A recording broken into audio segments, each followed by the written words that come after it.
Sixth unit, technological innovation. Technological innovation is the extended concept of innovation.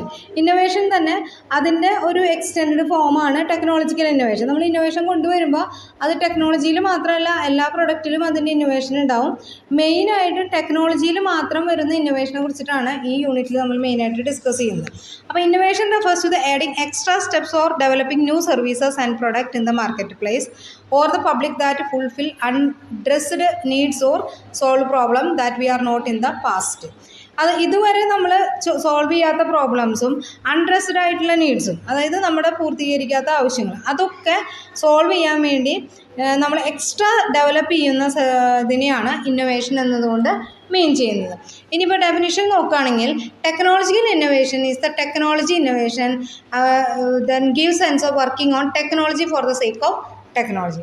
അതായത് നമ്മളുടെ work കുറച്ചും കൂടി എളുപ്പമാക്കാൻ വേണ്ടി ടെക്നോളജിയിൽ തന്നെ ഇന്നോവേഷൻ നടത്തുന്നതാണ് ടെക്നോളജിക്കൽ ഇന്നോവേഷൻ എന്നുകൊണ്ട് ഉദ്ദേശിക്കുന്നത്.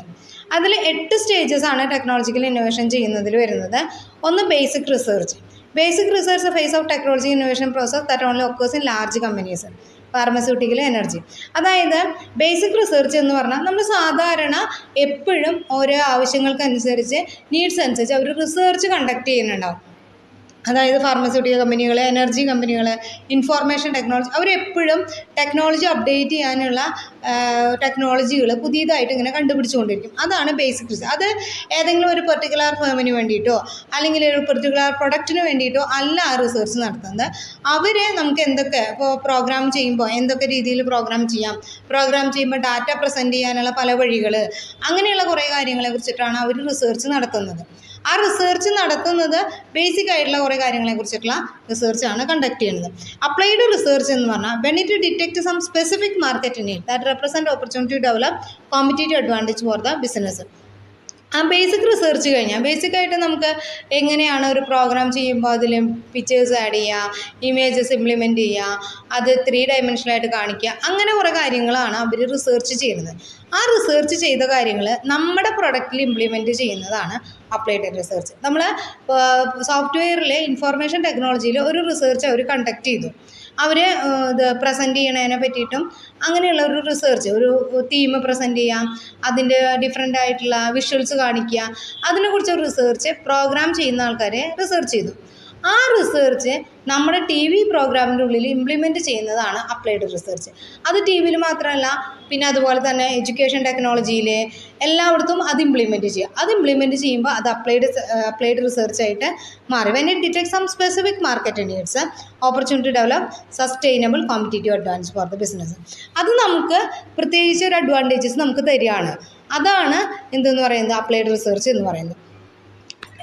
ഇനി development, product or service process will marketed on employed. ഇനി അതിനൊരു സൊല്യൂഷൻ കണ്ടുപിടിച്ച് കഴിഞ്ഞാൽ പിന്നെ അതെന്ത് ചെയ്യുക, ഡെവലപ്പ് ചെയ്യുക. അതിൽ പിന്നെ അഡീഷൻസ് ആയിട്ട് ഏതൊക്കെ ഫീൽഡിൽ കൊണ്ടുവരാൻ പറ്റും, എങ്ങനെയൊക്കെ ചെയ്യാൻ പറ്റും, അതിലെന്തൊക്കെ അഡീഷൻസ് ചേർക്കാൻ പറ്റും, അങ്ങനെയുള്ള ഡെവലപ്മെൻറ്റാണ്.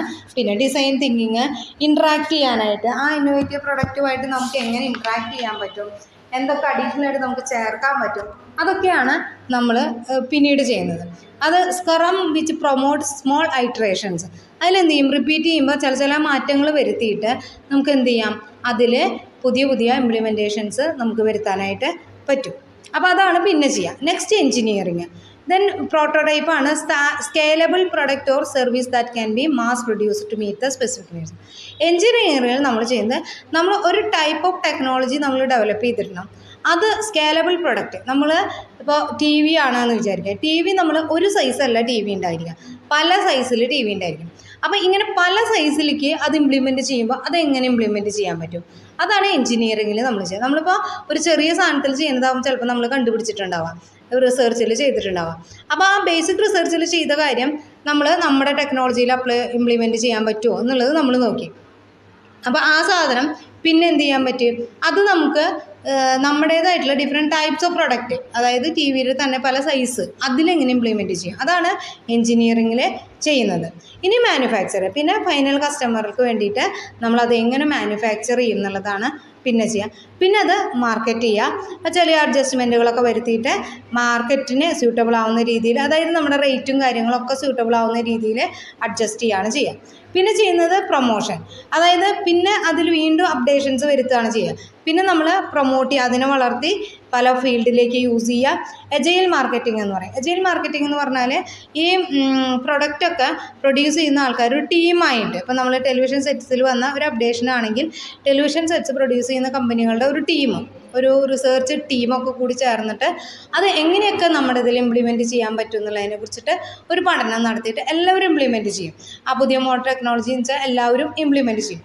പിന്നെ അവർ ഇംപ്ലിമെൻറ്റ് ചെയ്യുമ്പോൾ അവരുടേതായിട്ടുള്ള കുറേ ഫീച്ചേഴ്സും കൂടി അവർ അഡീഷണലായിട്ട് ആഡ് ചെയ്യും. അപ്പോൾ എജൈൽ മാർക്കറ്റിങ്ങിൽ നമ്മൾ എന്ത് ചെയ്യുക, അവരും കൂടി എല്ലാവരും കൂടി ചേർന്നിട്ടാണ് അത് ഇംപ്ലിമെൻറ്റ് ചെയ്യാനുള്ള ഫെസിലിറ്റിയും കാര്യങ്ങളൊക്കെ ചെയ്യുന്നത്. പിന്നെ continuous improvement, process flow use to produce deliver them and users to constantly measured and analyse. എപ്പോഴും നമ്മൾ ചെക്ക് ചെയ്തിട്ട് അതെന്ത് ചെയ്യും, നമ്മൾ എങ്ങനെ ഇംപ്ലിമെൻറ്റ് ചെയ്യണം, അതിൽ അഡ്വാൻസ് എങ്ങനെ വരുത്തണം എന്നതിനെ കുറിച്ചിട്ട് ഇങ്ങനെ ചെയ്യും.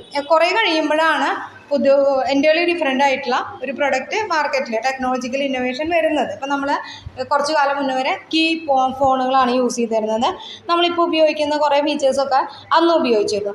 പിന്നെ അവർ റിസർച്ച് നടത്തി നെറ്റും കൂടി ഇതിൽ ഇൻക്ലൂഡ് ചെയ്യാൻ പറ്റുന്ന രീതിയിലാക്കി, പിന്നെ അതിൻ്റെ സ്ക്രീൻ മാറ്റി, പിന്നെ അതിൽ ഫീച്ചേഴ്സ് മാറ്റി, അങ്ങനെ പുതിയ അപ്ഡേഷൻസ് അത് എല്ലാ കമ്പനികളും ഏതാണ്ട് ഒരേപോലെ തന്നെയാണ് കൊണ്ടുവരുന്നത്.